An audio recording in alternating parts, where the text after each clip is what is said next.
Tag e Sicher passaram meses idealizando a experimentação. Obviamente, ela teria que ser duplamente cega, para que nem os pacientes nem os médicos pudessem saber quem estava sendo submetido ao tratamento de cura. A população de pacientes teria que ser homogênea, de modo que escolheram pacientes de Elizabeth, portadores de AIDS, em estágio avançado com o mesmo grau da doença, ou seja, a mesma contagem de células T, o mesmo número de enfermidades que definem a AIDS. Era importante eliminar qualquer elemento do mecanismo de cura que pudesse confundir os resultados, como conhecer o agente de cura ou ser tocado.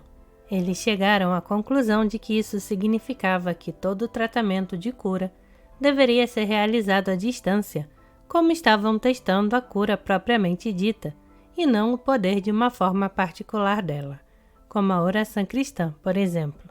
Os agentes de cura deveriam ter formações distintas e entre eles cobrir todo o conjunto de abordagens. Eles eliminariam qualquer pessoa que parecesse excessivamente egoísta, que só quisesse participar da pesquisa por pensar que iria receber dinheiro ou que desse a impressão de ser fraudulenta. As pessoas também teriam que ser dedicadas, já que não receberiam nenhuma remuneração e nenhuma glória particular. Cada paciente deveria ser tratado pelo menos por 10 agentes de cura diferentes. Após procurar durante 4 meses, Fred e Elizabeth, afinal tinham os agentes de cura.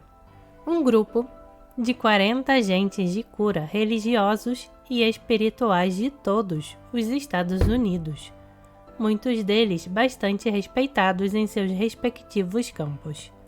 Só uma pequena minoria se descreveu como sendo convencionalmente religiosa, dizendo que realizavam seus trabalhos rezando para Deus ou usando um rosário.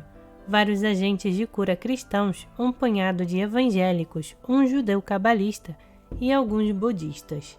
Vários outros tinham sido treinados em escolas de cura não religiosas, como a Barbara Brennan School of Healing Light, ou então trabalhavam com campos de energia complexos, tentando modificar as cores ou as vibrações da aura dos pacientes. Alguns empregavam a cura contemplativa ou visualizações. Outros trabalhavam com o som e pretendiam cantar ou tocar sinos em benefício dos pacientes, com o objetivo, afirmavam, de harmonizar os chakras ou centros de energia dos doentes. Alguns trabalhavam com cristais.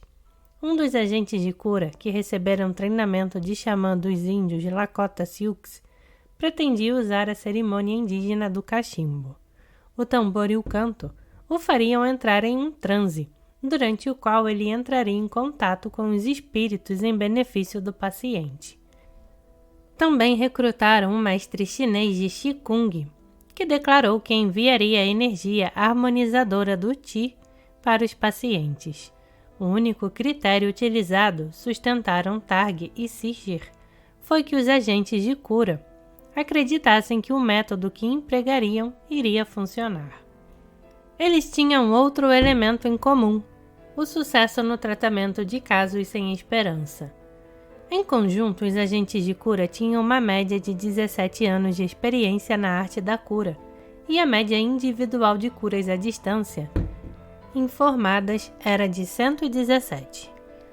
Targ e Sicher dividiram em 2 o grupo de 20 pacientes. Ambos receberiam tratamento ortodoxo habitual, mas apenas um dos grupos receberia também a cura à distância. Nem os médicos nem os pacientes saberiam quem iria receber o tratamento e quem não iria. Todas as informações a respeito de cada paciente ficariam guardadas em envelopes lacrados e manipulados individualmente em cada passo da pesquisa. Um dos pesquisadores reuniria o nome, uma fotografia e os detalhes clínicos de cada paciente em uma pasta numerada. As pastas, então, seriam entregues a outro pesquisador que alteraria aleatoriamente a numeração delas. Depois, um terceiro pesquisador dividiria as pastas em 2 grupos e por fim elas seriam colocadas em arquivos. Cópias em 5 pacotes lacrados seriam enviadas para cada agente de cura, com informações a respeito dos 5 pacientes e uma data de início, especificando os dias em que o tratamento deveria ser iniciado em cada pessoa. Os únicos participantes da pesquisa que iriam saber quem estaria recebendo o tratamento eram os próprios agentes de cura. Estes não teriam nenhum contato com os pacientes. Na verdade, jamais viriam a conhecê-los. Tudo que iriam receber para o trabalho era uma foto, um nome e uma contagem de células T. Era solicitado a cada agente de cura que sustentasse a intenção de melhorar a saúde e o bem-estar do paciente durante 1 hora por dia, 6 dias por semana, ao longo de 10 semanas, com semanas alternadas para descanso. Tratava-se de um protocolo sem precedentes no qual cada paciente do grupo de tratamento seria tratado um após o outro, por cada agente de cura. Para eliminar quaisquer predisposições individuais, os agentes de cura faziam uma rotação semanal, de maneira que lhes era atribuído um novo paciente a cada semana. Isso possibilitaria que todos os agentes de cura fossem distribuídos por toda a população de pacientes, para que a cura propriamente dita fosse estudada, e não uma variedade particular dela. Os agentes de cura deveriam manter um registro de suas sessões de cura com informações a respeito dos métodos de cura empregados e as impressões sobre a saúde dos pacientes. No final da pesquisa, cada um dos pacientes teria sido tratado por 10 agentes de cura. A cada um destes teria tratado 5 pacientes. Elizabeth estava com o espírito aberto para a pesquisa, mas sua parte conservadora insistia em vir à tona. Por mais que tentasse, sua bagagem teórica e suas predileções teimavam em aflorar. Ela permaneceu relativamente convencida de que o cachimbo do índio americano e o canto do chakra nada tinham a ver com a cura de um grupo de homens que sofriam de uma doença tão grave e avançada que a morte deles era quase certa. Mas então, ela começou a ver os pacientes em estágio terminal melhorarem. Durante os 6 meses do período da experimentação, 40% das pessoas do grupo de controle morreram. Em contrapartida, os 10 pacientes do grupo que estava recebendo o tratamento de cura estavam vivos e também tinham ficado mais saudáveis, sendo essas informações baseadas nos próprios relatos deles e em avaliações médicas. No final da pesquisa, os pacientes foram examinados por uma equipe de cientistas e o estado deles gerou uma conclusão inevitável. O tratamento estava funcionando. Targ quase não conseguia acreditar nos resultados. Ela e Sischer precisavam garantir que o tratamento à distância fora responsável por eles, de modo que conferiram e reconferiram o protocolo. Houvera algo diferente no grupo de controle? A medicação tinha sido distinta, o médico ou a alimentação haviam sido diferentes. As contagens das células T tinham apresentado os mesmos resultados e eles não eram HIV positivos. Havia mais tempo. Depois de reexaminar os dados, Elizabeth descobriu uma diferença que haviam deixado de verificar. Os pacientes do grupo de controle eram ligeiramente mais velhos, com uma idade média de 45 anos, enquanto no grupo que recebera o tratamento a média era de 35. Isso não representava uma diferença enorme, apenas uma diferença de idade de 10 anos. Mas poderia ter sido um fator pelo qual um número maior deles morrera. Elizabeth acompanhou os pacientes depois da pesquisa e constatou que os que haviam recebido o tratamento de cura estavam sobrevivendo melhor, independentemente da idade. Não obstante, Elizabeth e Sischer sabiam que estavam lidando com um campo controverso e um efeito que é, à primeira vista, extremamente improvável, de modo que a ciência determina que é preciso partir do princípio de que o efeito não é real, a não ser que tenhamos absoluta certeza. O princípio da navalha de Occam. escolha a hipótese mais simples quando se vê diante de várias possibilidades. Elizabeth e Seacher decidiram repetir a experiência, mas resolveram torná-la maior e controlar a idade e outros fatores que tinham anteriormente negligenciado. Os 40 pacientes escolhidos para participar estavam agora perfeitamente compatibilizados em relação à idade, ao estágio da doença e a muitas outras variáveis, até mesmo no que dizia respeito aos hábitos pessoais. O número de cigarros que fumavam, o quanto se exercitavam, as convicções religiosas, até mesmo o uso ocasional de drogas eram equivalentes. Do ponto de vista científico, eles tinham nas mãos um grupo de homens que estavam o mais próximo possível de uma perfeita compatibilização. Nessa ocasião, os inibidores de protese, a grande esperança do tratamento da AIDS, já tinham sido descobertos. Todos os pacientes receberam instruções para tomar a tripla terapia padrão para a AIDS, inibidores de protese, mais dos antirretrovirais como o AZT, e para continuar o tratamento médico em todos os outros aspectos. Como a tripla terapia parecia estar fazendo uma profunda diferença nas taxas de mortalidade dos pacientes com AIDS, Elizabeth pressupôs que, dessa vez, ninguém em nenhum dos grupos iria morrer, o que significava que ela precisava modificar o resultado que tinha em mente. Na nova pesquisa, ela estava tentando descobrir se a cura à distância poderia tornar mais lento o avanço da AIDS. Será que o tratamento poderia resultar em menos doenças que definem a AIDS, melhores níveis de célula T, menos intervenções médicas e com maior bem-estar psicológico? A cautela de Elizabeth por fim foi recompensada. 6 meses depois, o grupo que recebeu o tratamento estava mais saudável em todos os parâmetros. Um número significantemente menor de visitas médicas, menos hospitalizações, menos dias no hospital, em número menor de doenças que definem a AIDS e uma gravidade da doença acentuadamente menor.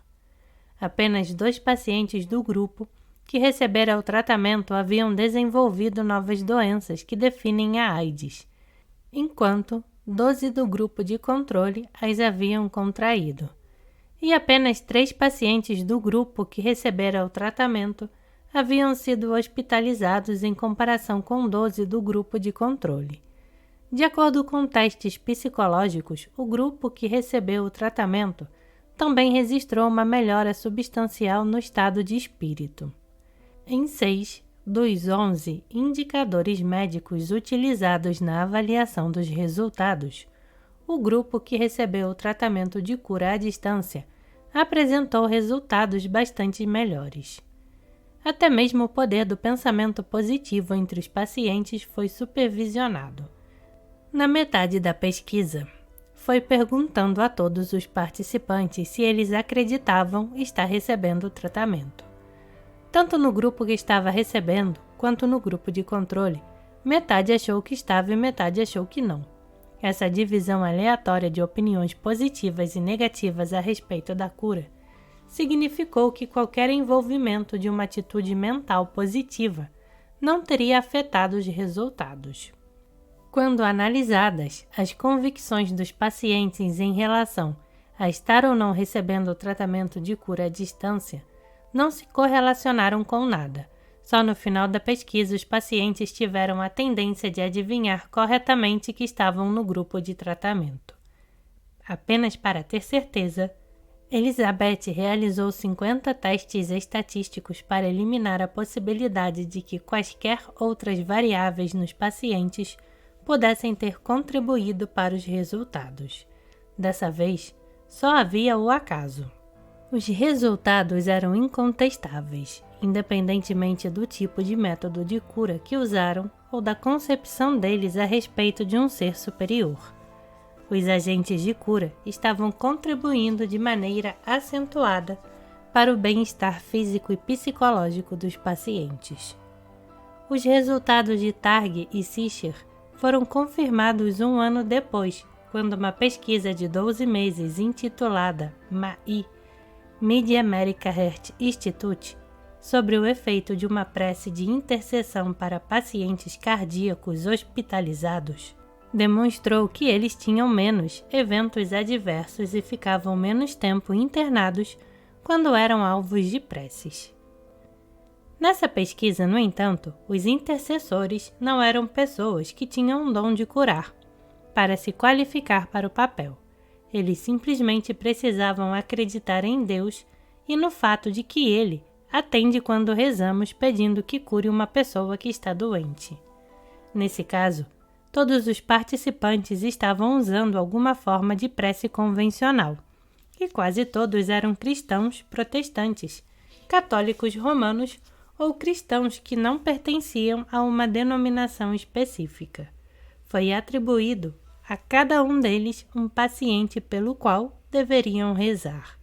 Passado um mês, os sintomas no grupo das preces tinham sido reduzidos em mais de 10%, em comparação com os que estavam recebendo o tratamento padrão, de acordo com um sistema especial de verificação que foi desenvolvido por 3 experientes cardiologistas do Mid-America Heart Institute e avalia o progresso do paciente de excelente a catastrófico. Embora a cura por meio das preces não tivesse encurtado o tempo de permanência no hospital, os pacientes que eram alvo das orações estavam definitivamente em melhores condições sob todos os outros aspectos. Muitas outras pesquisas estão hoje em andamento em várias universidades. A própria Elizabeth Targ iniciou uma experimentação, que na ocasião em que escrevo estas linhas em 2001, ainda está em andamento, comparando os efeitos dos agentes de cura à distância com enfermeiros, um grupo de profissionais da área da saúde cuja atenção e dedicação para com os pacientes talvez possa atuar como mecanismo de cura. A pesquisa MAI apresentou vários aperfeiçoamentos importantes em relação à de Bird. Enquanto toda a equipe médica da pesquisa de Bird tinha consciência de que uma experiência estava ocorrendo, a equipe médica da pesquisa de MAI não tinha a menor ideia de que isso estava acontecendo. Os pacientes da MAI também não sabiam que estavam participando de um estudo, de modo que não seria possível a ocorrência de efeitos psicológicos. Na pesquisa de Bird, quase 1/8 dos 450 pacientes recusou-se a se envolver no estudo, o que significou que apenas aqueles que eram receptivos à ideia, ou pelo menos que não faziam objeção à ideia de ser alvo de preces, concordaram com a inclusão deles na experiência. E na pesquisa de Bird, os que estavam fazendo as preces haviam recebido uma grande quantidade de dados relacionados com os pacientes, enquanto na MAI, os cristãos não tinham praticamente nenhuma informação a respeito das pessoas para quem estavam rezando. Eles receberam instruções para rezar durante 28 dias e ponto final. Não receberam nenhum feedback a respeito da eficácia de suas preces. Nem as pesquisas de Targ, nem as de MAI demonstraram que Deus atende a preces ou mesmo que exista. Os pesquisadores envolvidos na experiência MAI salientaram o seguinte: tudo o que observamos é que, quando pessoas fora do hospital pronunciam ou pensam com uma atitude de prece o primeiro nome de pacientes hospitalizados, estes parecem ter uma experiência melhor na unidade coronariana. Na verdade, na pesquisa de Elizabeth, não pareceu fazer diferença ao método utilizado, desde que o agente de cura sustentasse a intenção de que o paciente fosse curado. Invocar a Mulher-Aranha, ou a figura de uma avó com o dom de curar comum na cultura dos índios americanos, alcançava tanto êxito quanto invocar Jesus. Elizabeth começou a analisar quais os agentes de cura mais bem-sucedidos. Eles tinham usado técnicas muito diferentes. Um agente de cura, estabelecido em Pittsburgh e que praticava o alinhamento do fluxo, sentiu, depois de tentar trabalhar com vários pacientes, que havia um campo de energia comum em todos eles, que ela veio a considerar uma característica da energia da AIDS. Ela então se esforçou para entrar em contato com o sistema imunológico saudável desses pacientes e desprezou a energia má. Outra agente trabalhava com a cirurgia psíquica, removendo espiritualmente o vírus do corpo dos pacientes. Outra, uma cristã de Santa Fé, que realizava a sessão de cura diante de seu próprio altar com imagens da Virgem Maria e de outros santos, além de muitas velas acesas, afirmou ter evocado médicos do espírito, anjos e guias. Outros, como agente de cura cabalístico, simplesmente se concentravam em padrões de energia. Mas tudo o que eles pareciam ter em comum era a capacidade de sair do caminho. Elizabeth teve a impressão de que quase todos afirmaram ter projetado suas intenções e depois dado um passo atrás e se entregado a outro tipo de poder de cura, como se estivessem abrindo uma porta e permitindo a entrada de algo maior. Muitos dos que haviam sido mais eficazes tinham pedido ajuda, do mundo espiritual, da consciência coletiva, ou mesmo de uma figura religiosa como Jesus. Não era uma cura egoística da parte deles, era mais como um pedido. Por favor, faça com que essa pessoa fique curada. Grande parte da magística deles tinha a ver com relaxar, liberar ou permitir a entrada do espírito, da luz ou do amor. O ser efetivo, fosse ele Jesus ou a Mulher-Aranha, parecia irrelevante.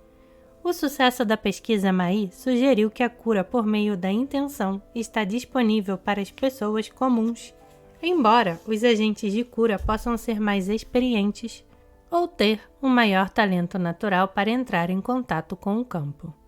No Cooper Wall Project, em Topeka, Kansas, um pesquisador chamado Elmer Green demonstrou que os agentes de cura experientes apresentam padrões de campo elétrico anormalmente elevados durante as sessões de cura.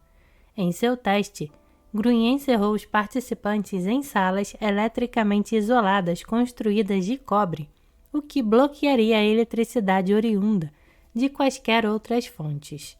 Embora os participantes comuns apresentassem as leituras elétricas esperadas em relação à respiração ou à pulsação, os agentes de cura estavam gerando sobretensões mais elevadas do que 60 volts durante as sessões de cura, medidas por eletrômetros colocados nos próprios agentes de cura e nas 4 paredes. Gravações dos agentes de cura feitas em vídeo mostraram que essas sobretensões de voltagem não tinham nada a ver com o movimento físico. Pesquisas sobre a natureza da energia de cura dos mestres chineses de Qigong forneceram indícios da presença da emissão de fótons e de campos eletromagnéticos durante as sessões de cura. Essas repentinas sobretensões de energia podem ser a evidência física da maior coerência de um agente de cura, a capacidade de organizar sua energia quântica e transferi-la para o receptor menos organizado. A pesquisa de Elizabeth e o trabalho de William Braud deram origem a uma série de implicações profundas sobre a natureza das doenças e da cura. Sugeriram que a intenção por si só cura, mas que a cura também é um poder coletivo. A maneira pela qual os agentes de cura de Targ trabalharam indicaria que talvez exista uma memória coletiva do espírito de cura, que poderia ser reunida como uma energia medicinal. Nesse modelo, a doença pode ser curada por meio de um tipo de memória coletiva. As informações no campo ajudam a manter saudáveis os que estão vivos. Pode até ser que a saúde e a doença das pessoas sejam, de certo modo, coletivas. Certas epidemias talvez atinjam as sociedades como uma manifestação física de um tipo de histeria energética. Se a intenção cria saúde, ou seja, uma ordem aprimorada em outra pessoa, isso sugeriria que a doença é um distúrbio das flutuações quânticas de um indivíduo.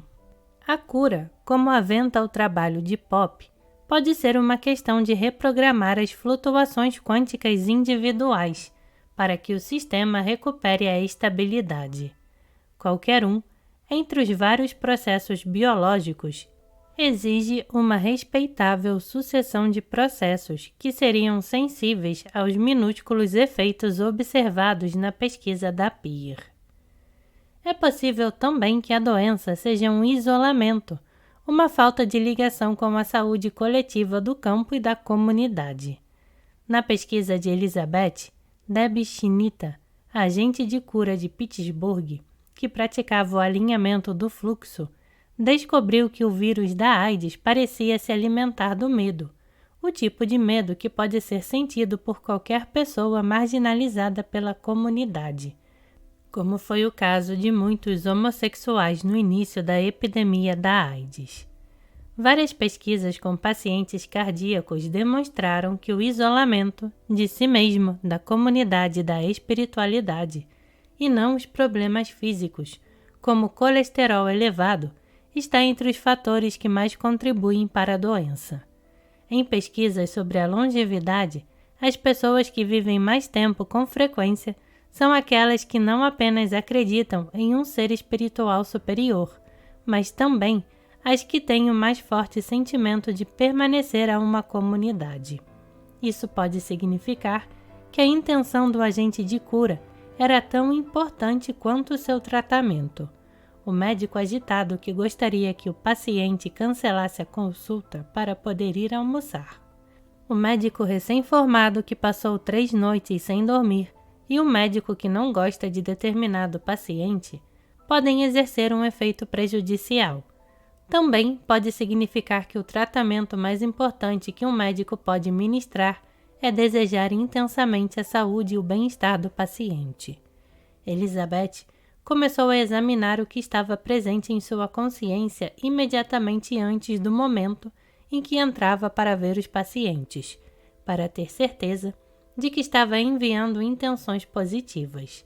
Também começou a estudar sobre a arte da cura, se o processo podia funcionar com cristãos que não conheciam os pacientes para quem estavam rezando. Pensou, também poderia funcionar para ela. A maneira de agir dos agentes de cura sugeria a ideia mais estranha de todas, a de que a consciência individual não morre. Na verdade, uma das primeiras pesquisas de laboratório sobre um grupo de médiuns, realizada pela Universidade do Arizona, parece corroborar a ideia de que a consciência pode continuar a viver depois que morremos. Em pesquisas cuidadosamente supervisionadas para eliminar a fraude e a trapaça, os médiuns eram capazes de produzir mais de 80 informações a respeito de parentes falecidos, desde o nome e excentricidades pessoais à natureza efetiva e detalhada da morte deles. No geral, os médiuns alcançavam um índice de precisão de 83%, com um deles chegando a acertar 93% das vezes.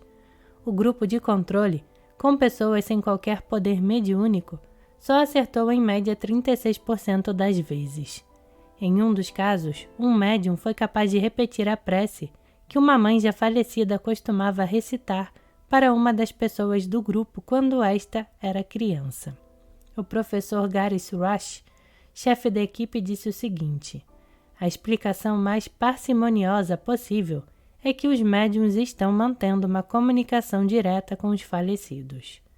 Fritz Albert Popp descreveu a situação da seguinte maneira: quando morremos, experimentamos uma dissociação da nossa frequência em relação à matéria das nossas células. A morte pode ser meramente uma questão de voltar para casa ou, para ser mais preciso, de ficar para trás, retornando para o campo.